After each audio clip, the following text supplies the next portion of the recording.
I'm really happy to see you today.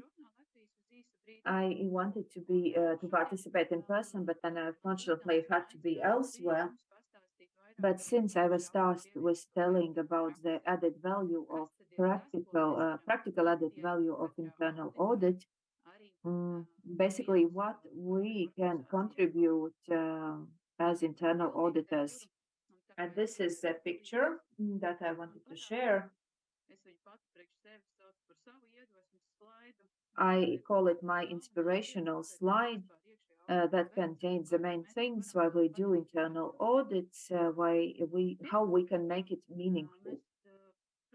First, it is of course important how organizations operate and not only what are the names of processes, but how actually things work in practice. And you have to spend time for that, and sometimes a lot of time. And planning phase sometimes can be longer. And we have to understand what processes, what stakeholders are present, how things work, why things work. And to do that, we have to understand the general picture. How that fit into the strategy? What are the goals and aims of the company and who participate in this journey?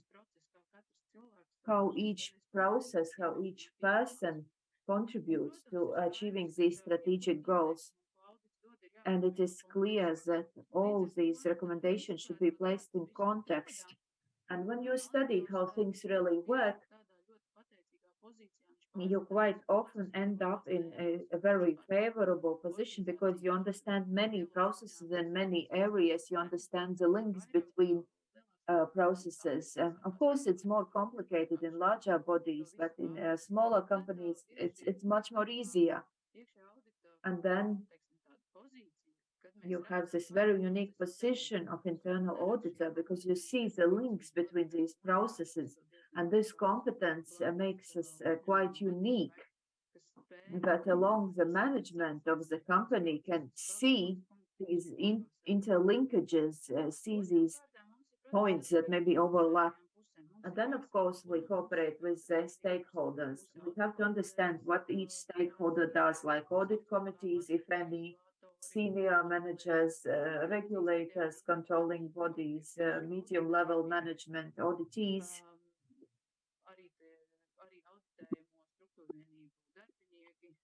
Also, the employees of komūna, kurā mēs darbojamies un kam šī audita tēma ir veltīta.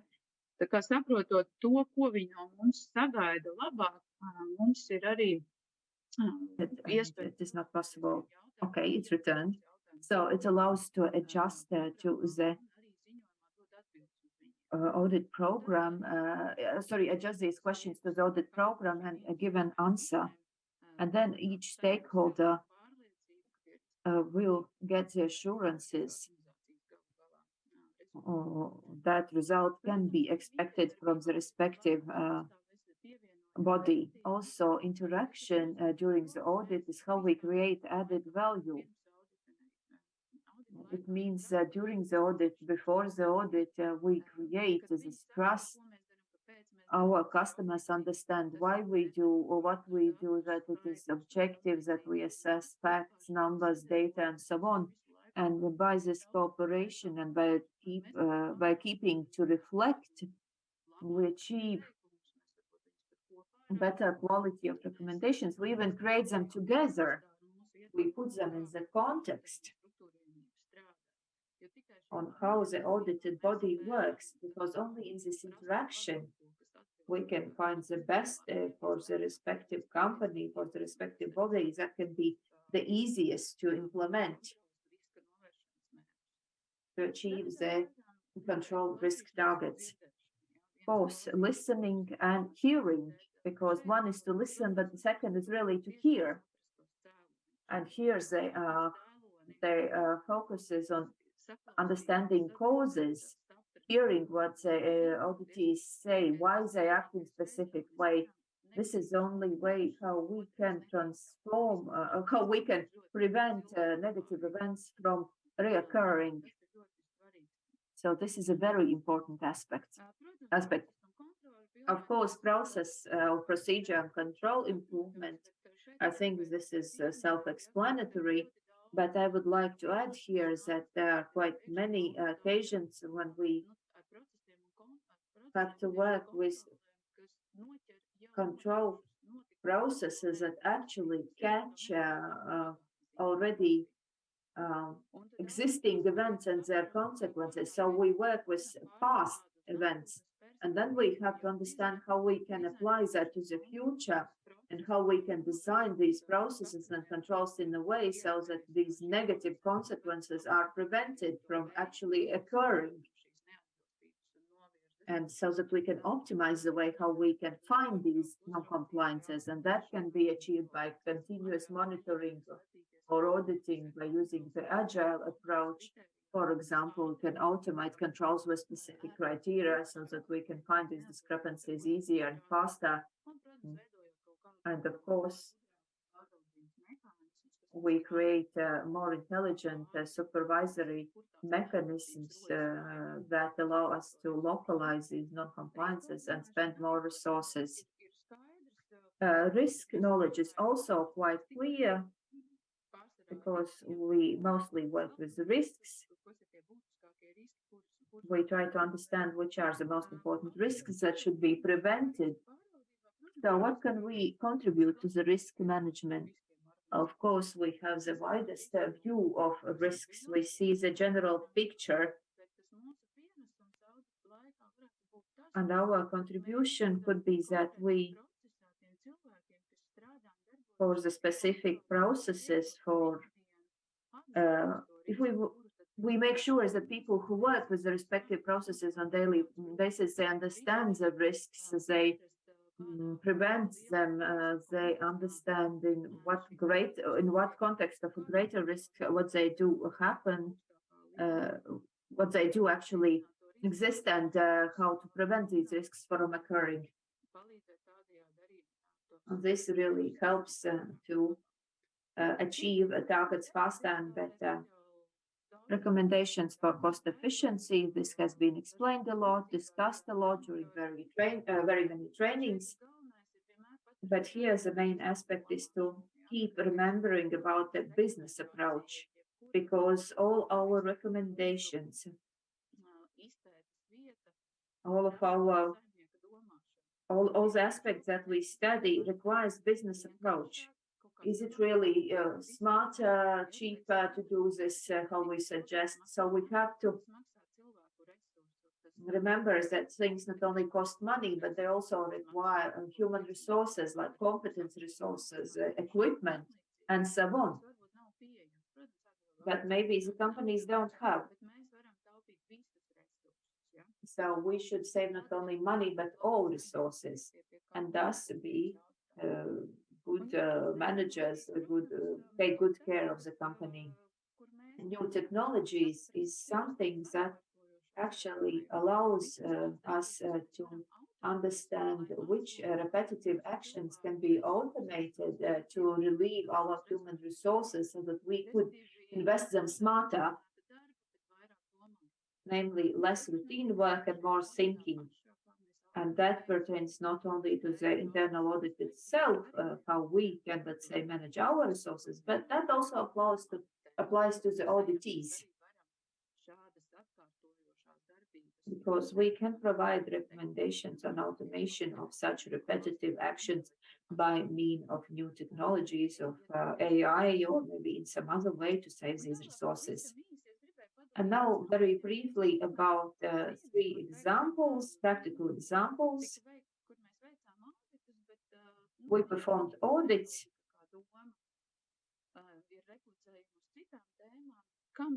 but the results can be also applied to other topics. For example, how we can shorten processes. For example, we realized that we don't understand how actual servicing of customers takes place in our service centers. And we understood that one moment in time that we could make this more efficient only if we go there and talk. So we have to carefully select what we will observe, for how much time, how we will do that. will record the data. And so when we come and when we observe, we have to understand whether their behavior will be typical, atypical. We have to maybe try to agree why we do that so that they don't have unnecessary high stress levels. So we collect these data and then we understand if there's some atypical action, if there's some mistakes and so on, and then we see what we have measured, what is going on, and it depends on what we have observed, like customer service, accounting function, and so on. Purchasing processes. By this methodology, we can understand how these processes take place, which we can merge to avoid unnecessary action, which is the longest process, what can we shorten, how we can shorten the longest stages. Maybe we can give up some documents or combine something.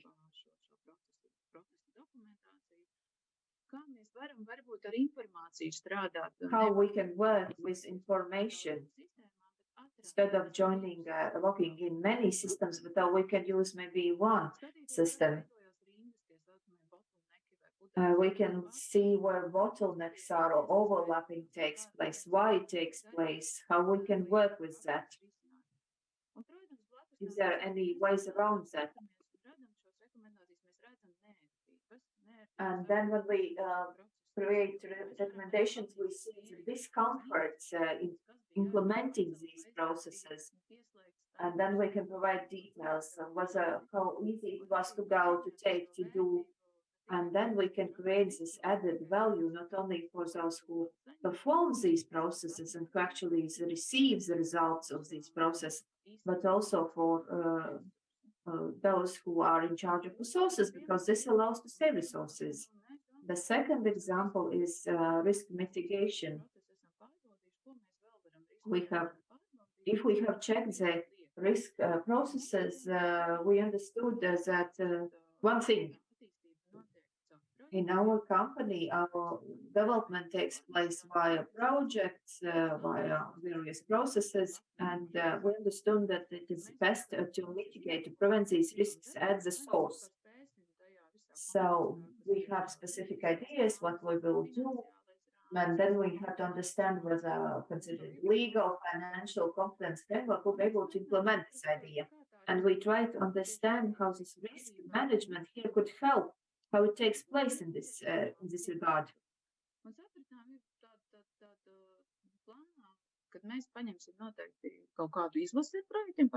We understood that we will have a selection of projects. We will survey those who are involved. Let's say we have 30 people who manage projects. They have various experience, competence, and certificates. So it is very valuable to speak with all of them.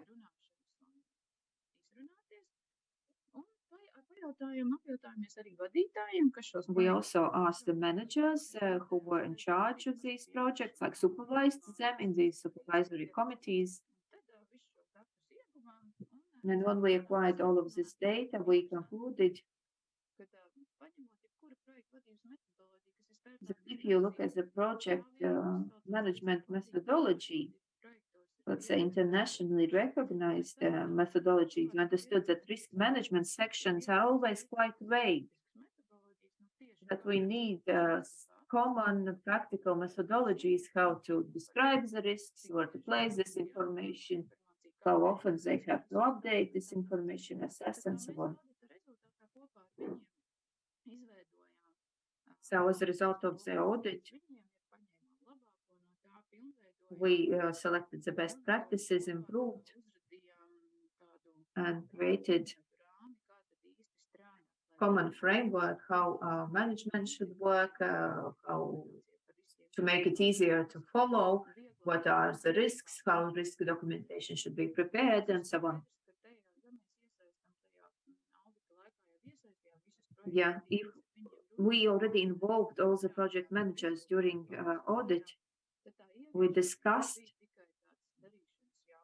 So basically, all of that had already been discussed before, and implementation of recommendations was just a matter of doing, and there were no objections.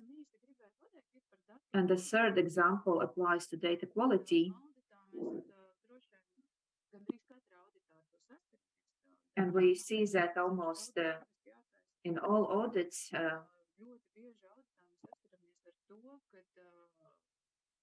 Mums ir jāsalīdzina dati starp dažādām sistēmām, jo beigās mums we have to compare data between various systems.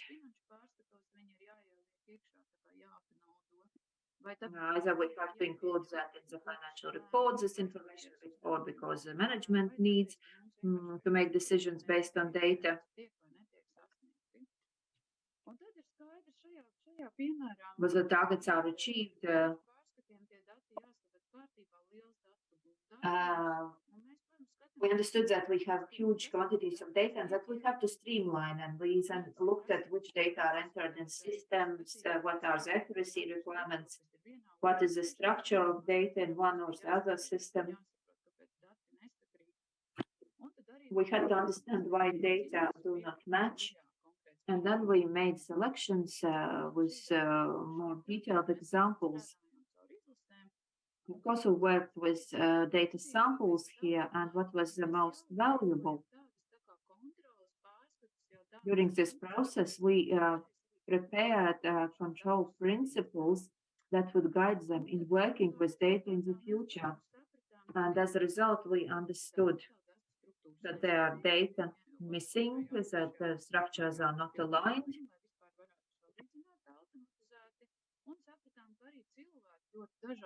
And we understood that people have very different understanding,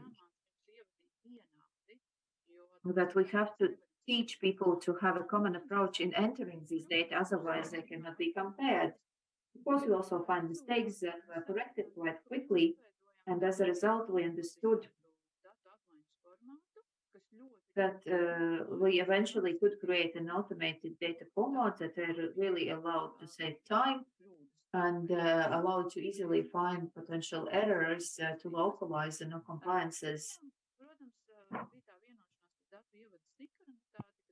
Of course, we also agreed on the synchronous entry of data to prevent any entry errors. And of course, in the future, this allowed to eliminate potential errors. And we understood that if we streamline the data, then we trust them. And when this was done, there were many more requests to use this data for other purposes, like analysis, cooperation with partners, sites on costs, and so on. Because if we can trust data, not only for the purposes of financial reporting, but also in other cases, and we give opportunities. This allows to create added value. And by these three examples, I wanted to demonstrate how on everyday life we can actually show this added value in the internal audit practice. Here, I would like to underline that you really have to think what is added value, why we do things, how we will achieve what we want to achieve, and how to fit into the overall context, how the audited area works, for example. Then, of course, we require proper plan. We can have a general plan, or we have gradual plans. Maybe we can use more agile approach. But of course, the main thing is to cooperate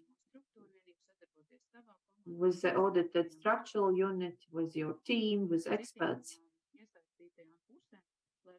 other participating parties, and so on. That was all from my side. Thank you.